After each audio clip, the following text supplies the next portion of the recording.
Yale's president is urging anyone who's concerned or upset to seek help. And Annie Lay's friend. I think so highly of Ray, and then to think of him doing something like that is, I don't know. Hard to reconcile. Yeah. The camera catches her arriving but never leaving. A brilliant PhD candidate steps into one of the most secure buildings on campus just days before her wedding, and then she's gone. Detectives pull the feeds. There are roughly 70 to 75 cameras across the medical school complex, and scrub frame by frame, expecting the answer to be obvious. An exit. They missed a different corridor, a side door. But no exit appears. What does show up again and again are controlled doors, keycard pings, and a building designed to keep people in experiments safe. It looks like Fort Knox for research. It should be impossible to simply vanish. We'll walk this story carefully. Who Annie was the last ordinary morning, the moment her roommate realized something was wrong, and the early timeline investigators built when hours started to matter. Hello everyone, and welcome to one of the most shocking cases to ever hit Yale University over a decade ago. This tragedy shook the entire campus to its core.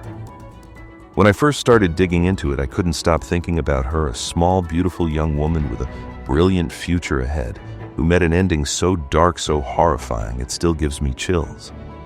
You'll probably feel the same once you hear it. For context, here are the early Anchor's campus video of Annie entering around 10 o'clock a.m. in a green short-sleeve top and long brown skirt, carrying books. An ordinary day, beginning in an ordinary way. Investigators never find matching footage of her leaving. Days later, the search will focus on the basement where trained dogs queue on a tiled wall, with a service opening, one of those utility access cavities you never notice until you need one. And there's a lab technician whose story doesn't align with the data. That's coming. First, the person at the center of all this. Before labels like case and timeline, there was Annie, first-generation Vietnamese American from California, a standout who turned potential into proof. Her classmates voted her most likely to become the next Einstein. She was valedictorian, had amassed roughly $160,000 in scholarships, and after graduating high school in 2003, chose the University of Rochester, majoring in cell and developmental biology with a minor that widened her view of medicine and people. In 2007, she got into Yale's pharmacology graduate program, another rung on a ladder she'd been building since she was a teenager. What people remember most isn't the resume, it's the way she worked.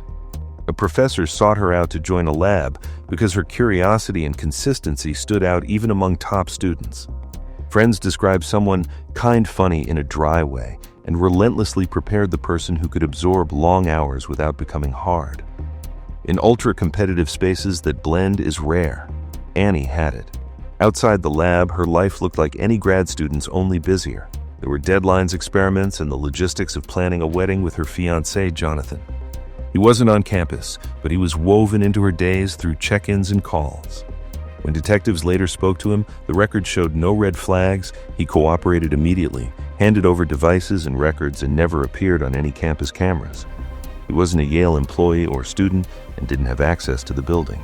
In a genre where suspicion often defaults to the partner, the facts about Jonathan stayed boring, and that mattered.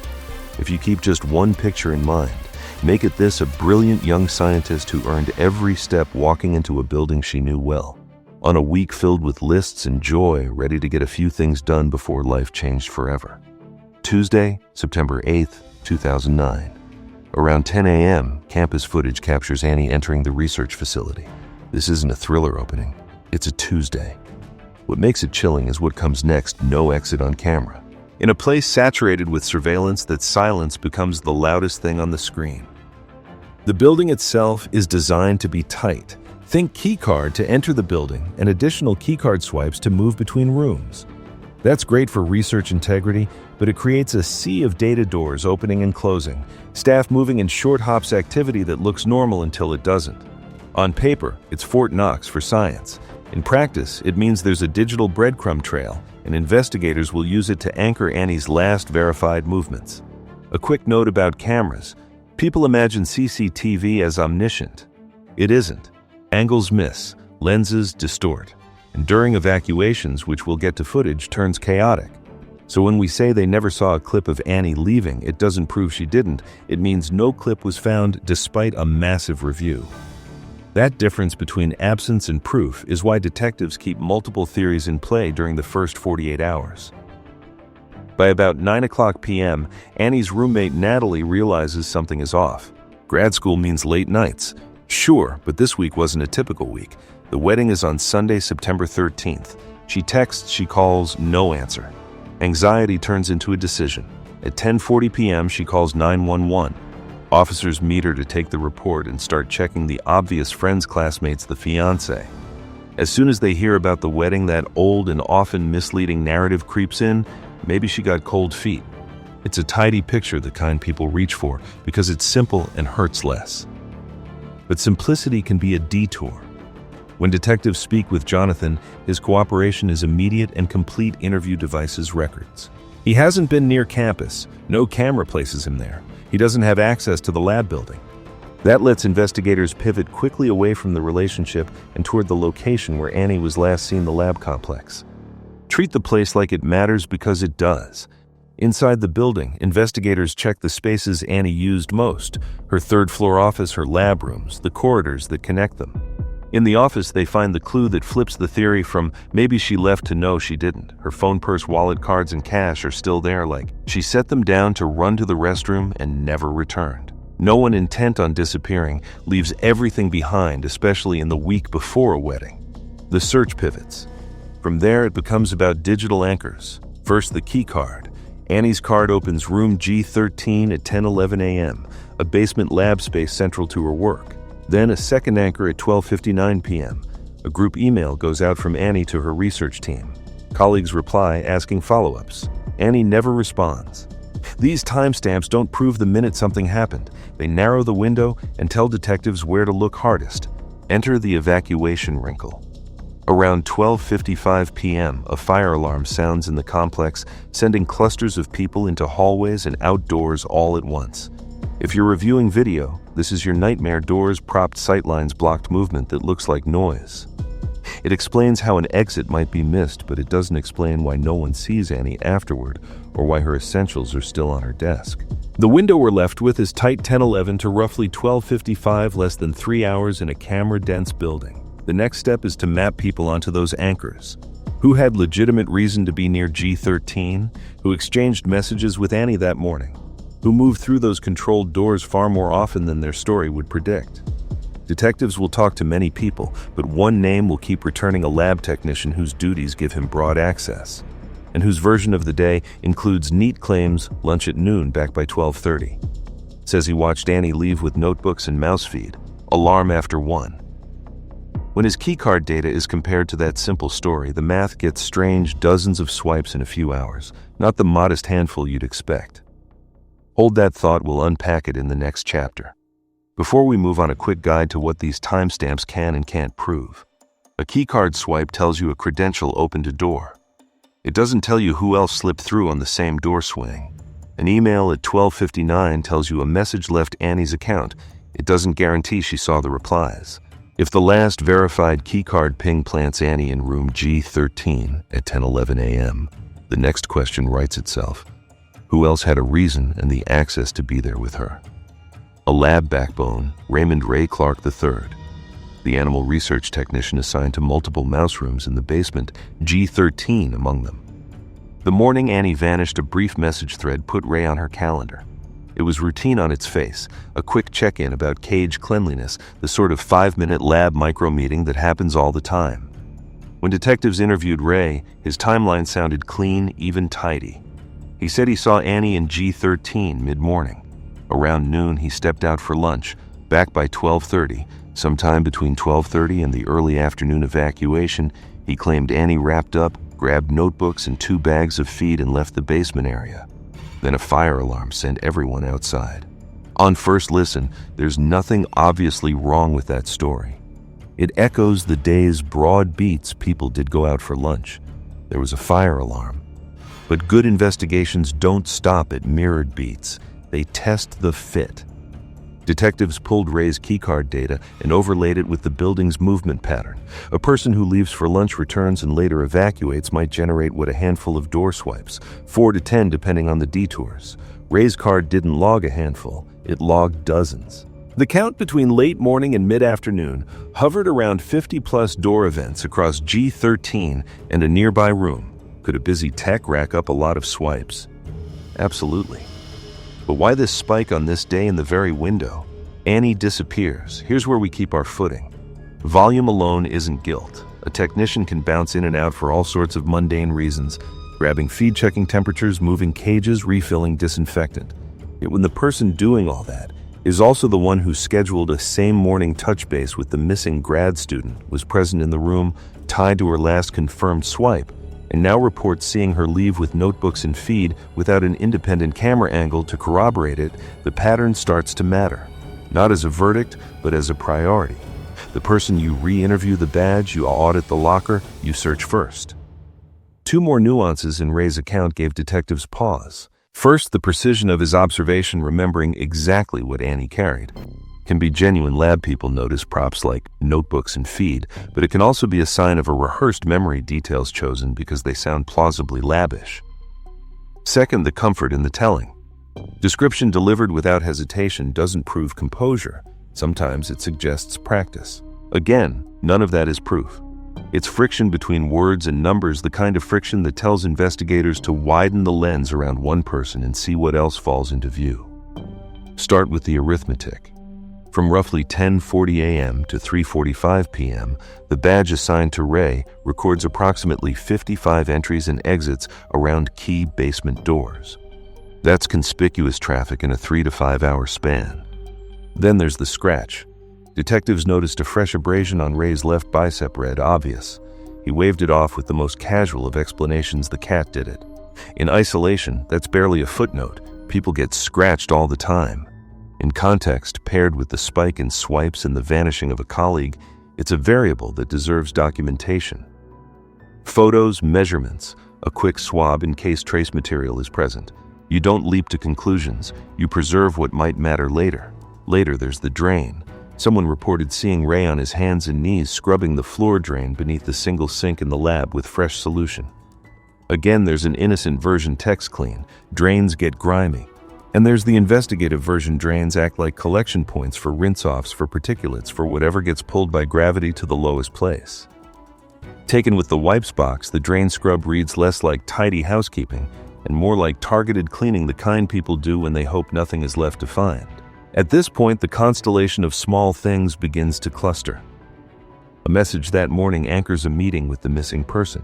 Badge data shows an unusual volume of movement through the relevant rooms. A fresh scratch is noticed. The explanation is breezy. A wipes box with reddish staining draws attention. The box gets repositioned in the officer's presence. A floor drain. The lab's lowest collection point gets a conspicuous scrub. Each dot can be argued away. Together, they earn more pressure.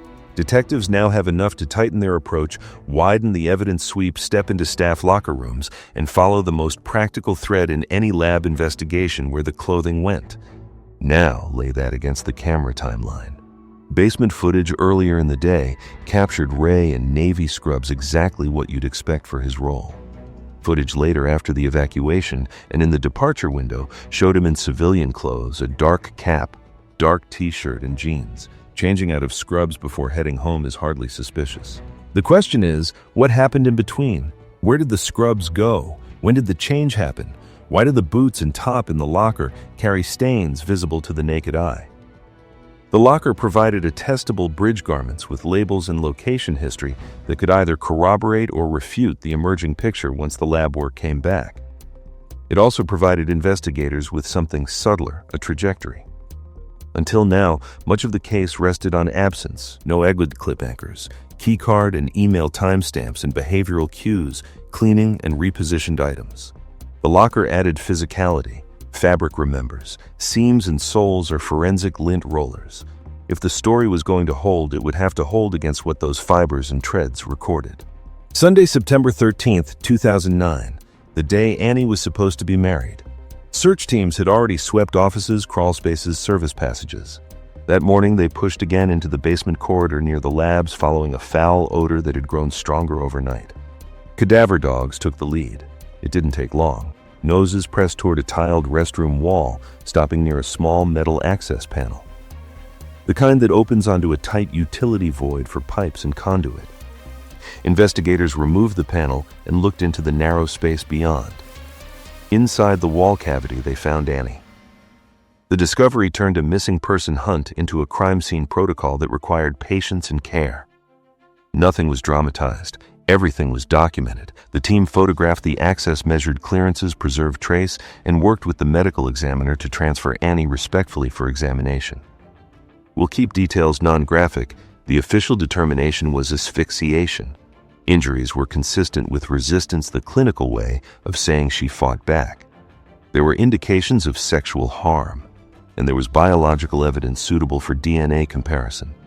These are blunt facts stated clinically out of respect for the person at the center of this story. If you step back from the shock of the moment, the basement discovery validated the week's most careful hunches. Consider the line of travel. The last recorded entry for Annie's card is G13, a basement lab. The technician with the broadest basement access logs an anomalous volume of movement in that same window.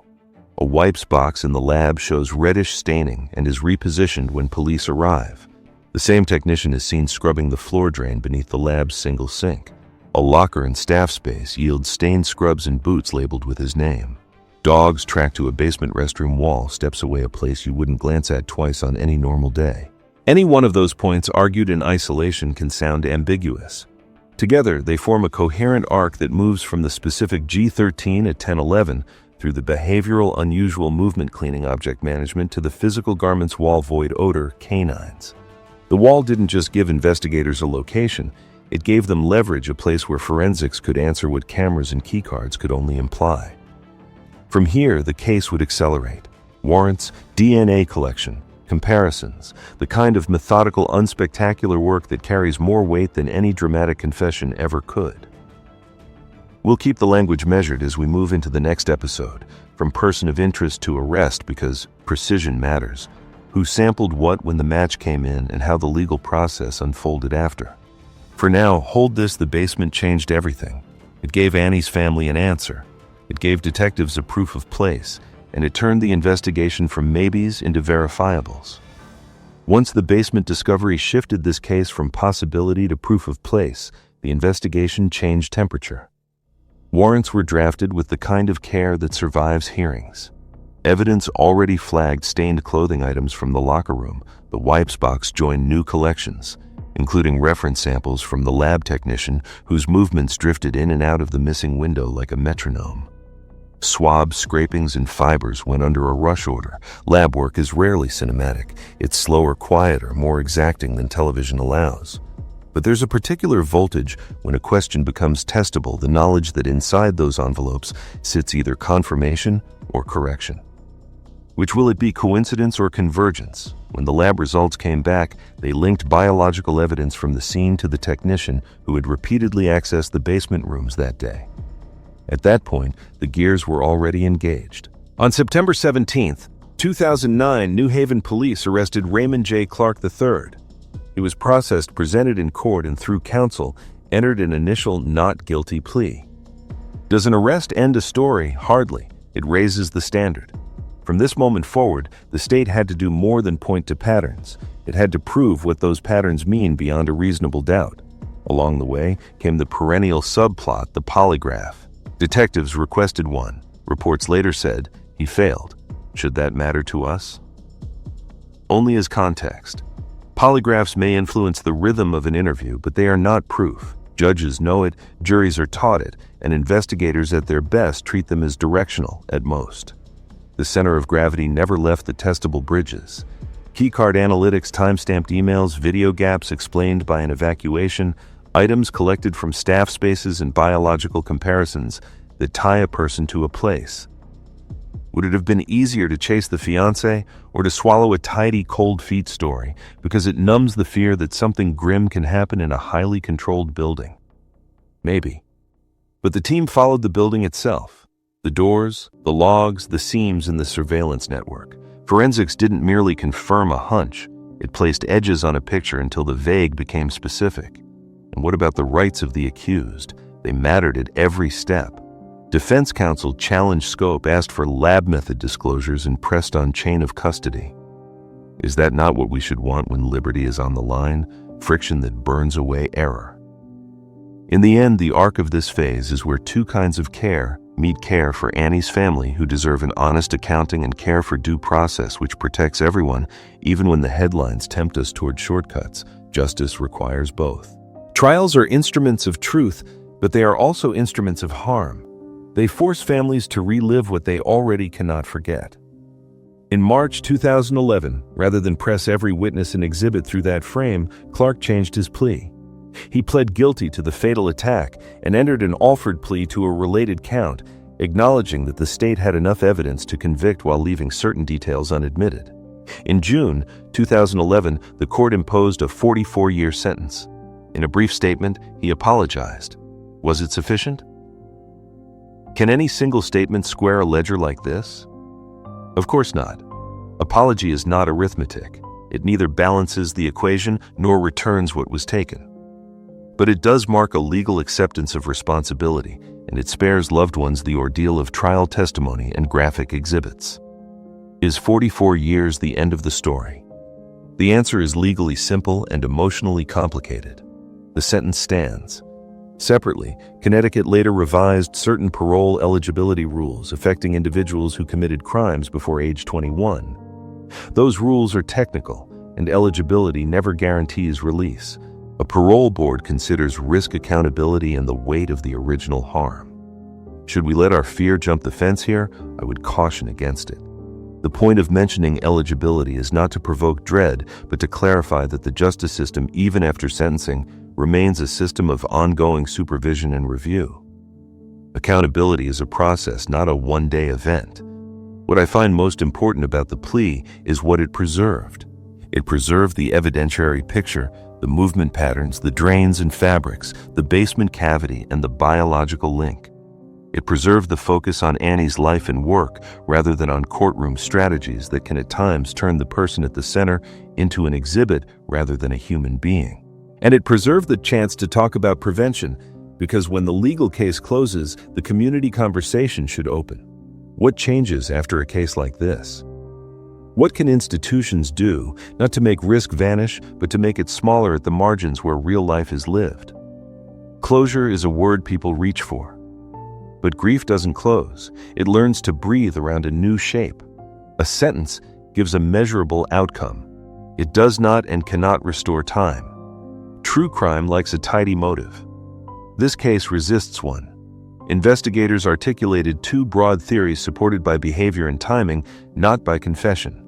First, a perceived rejection narrative. A coworker misreads boundaries, fixates, and with the pressure of an imminent wedding crystallizing, no explodes. Is that an uncomfortable story to entertain? Absolutely. Yet workplace violence research notes a recurring pattern in which entitlement and proximity mix with grievance, and the target is often someone who simply did not reciprocate. Second, a work conflict escalation. The morning message about cage cleanliness becomes a point of friction that in a closed environment intensifies into something it never should have been. Which theory is right, without the perpetrator's own words? The honest answer is that we do not know. So what do we know? We know the choreography, the scheduled touch base in the basement, the keycard rhythm that swelled when it should have been ordinary, the wipes box turned away from a watchful gaze, the floor drains scrubbed with conspicuous care, the locker with stained scrubs and boots labeled to one person the bathroom wall cavity, a short walk from G13. We know that the medical examiner determined asphyxiation, that injuries were consistent with resistance, and that biological evidence linked the offender to the crime. Does any of that tell us why in the way a courtroom monologue might know? It tells us what and who, and it draws a line through time that is solid where it must be and humble where it should be. The hunger for motive can distort early decisions. How often do we see the fiancé template applied reflexively? How often does a runaway bride narrative slow the first day, siphoning attention from the last seen location to the most clickable storyline? The discipline in this case, locking down the building, trusting logs over gossip, letting science answer what footage could not deserve its own recognition. Would a declared motive change the community's responsibilities now? Not really. Whether the root was grievance, obsession, or anger redirected from something else, The prevention lens points us to the same place: boundaries, reporting culture, and bystander pathways that pull pressure valves before a room becomes a trap. And here is a softer human truth. Sometimes there is no satisfying reason. The harm does not become smaller when we name it. Why can inform policy, but it rarely eases grief. The why we can honor is Annie's, why she chose science, why she kept showing up, why her name now funds other students who share her mix of rigor and kindness. After the criminal case moved through plea and sentence, the civil system took its turn. Annie's family filed a wrongful death suit that later settled out of court. What precisely did they hope to change? In conversations like this, families often seek two kinds of accountability: acknowledgement of institutional responsibility where it exists, and structural improvement where it can help. It is easy to say security failed. It is harder and more honest to say insider risk is the hardest risk. A badge carries legitimacy. A familiar face floats through doors without friction. Cameras reconstruct truth but cannot predict it. So the work becomes layered. Better coverage in blind corridors, stronger credential audits, reliable cell service in basements, clearer buddy systems for off hours and training that empowers quiet people to speak about loud behavior. But here is the difficult balance. What do we sacrifice if we turn research spaces into fortresses? Science needs collaboration, and collaboration needs movement. The answer, I think, lives in culture as much as in hardware. Policies reduce opportunity. Culture reduces silence. We need intake processes that flag controlling behavior. Early supervisors who treat boundary testing as a risk signal rather than a personality quirk, and peer networks that let junior people say that interaction was not right without fearing career damage. Is that aspirational? Probably. Is it achievable, bit by bit? Yes. I also think we should talk about the small practical things that dramatizations ignore. Who checks that access lists match who actually works in a room? Who validates that evacuation doors are camera covered? Who owns the inbox where concerns about a technician's conduct land? And how quickly does that person respond? If responsibility is everyone's, it becomes no one's. Institutions do better when ownership is specific and measurable. Finally, the legal settlement, whatever its number is, a marker, not a memorial. It closes a file. It does not close a wound. The real measure is whether practices evolve and whether people feel safer doing the work they love. That is not the kind of outcome you can deposit in a bank. It is the kind you sense over a semester when laughter returns to a hallway that used to feel tense. Annie Lee was not a headline.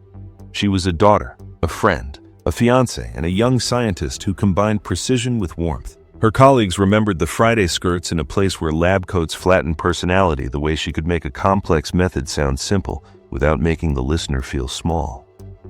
The reliability that made mentors say, "Give the tricky part to Annie." Is it any wonder that a community wanted to answer tragedy with legacy rather than with pure sorrow?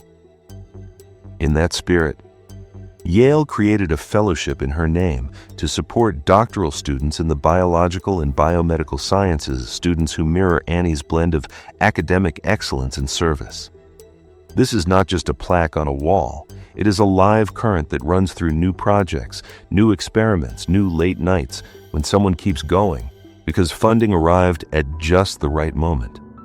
Would she have wanted that? I cannot speak for her. But I can say this. Putting resources in the hands of students who are both brilliant and kind is a faithful way to honor someone defined by both traits.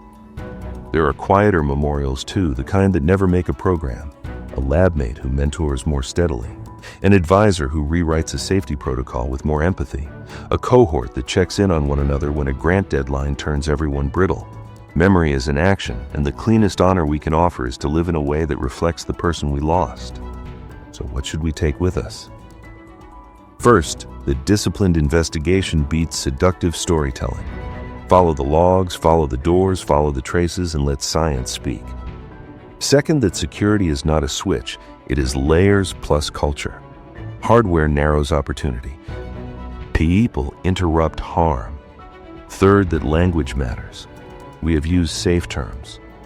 Fatal attack asphyxiation, determined by the medical examiner, biological evidence. Sexual harm not to sanitize reality, but to keep the focus on facts rather than sensational detail. And so, if content like this helps you think more clearly about safety, memory, and justice, consider subscribing and sharing this video. It tells platforms to surface respectful, evidence-driven work rather than noise. And if you study or work in a lab, make one small change this week. Review the buddy system, identify a blind corridor, or practice the sentence, "I'm uncomfortable with this," in your own voice. Will that fix everything? No. But it will make the radius of risk smaller. And perhaps that is the most honest promise we can make in Annie's name. Not perfection, but vigilance. Not fear, but care. Not forgetting, but forward.